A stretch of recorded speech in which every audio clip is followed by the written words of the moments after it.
یہ اللہ کی آیتیں ہیں جو ہم تم کو ٹھیک ٹھیک پڑھ کر سناتے ہیں، اور اللہ اہل عالم پر ظلم نہیں کرنا چاہتا، اور جو کچھ آسمانوں میں اور جو کچھ زمین میں ہے سب اللہ ہی کا ہے، اور سب کاموں کا انجام اللہ ہی کی طرف ہے۔ مومنو، تم بہترین امت ہو جسے لوگوں کی ہدایت کے لیے میدان میں لایا گیا ہے کہ تم نیک کام کرنے کو کہتے ہو اور برے کاموں سے منع کرتے ہو، اور اللہ پر ایمان رکھتے ہو۔ اور اگر اہل کتاب بھی ایمان لے آتے تو ان کے لیے بہت اچھا ہوتا،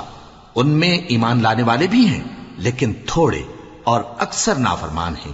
یہ تمہیں خفیف سی تکلیف کے سوا کچھ نقصان نہیں پہنچا سکیں گے، اور اگر تم سے لڑیں گے تو پیٹ پھیر کر بھاگ جائیں گے، پھر ان کو مدد بھی کہیں سے نہیں ملے گی۔ یہ جہاں نظر آئیں گے تم دیکھو گے کہ ذلت ان سے چمٹ رہی ہے، بجز اس کے کہ یہ اللہ کی پناہ میں یا مسلمان لوگوں کی پناہ میں آ جائیں، اور یہ لوگ اللہ کے غضب میں گرفتار ہیں اور ناداری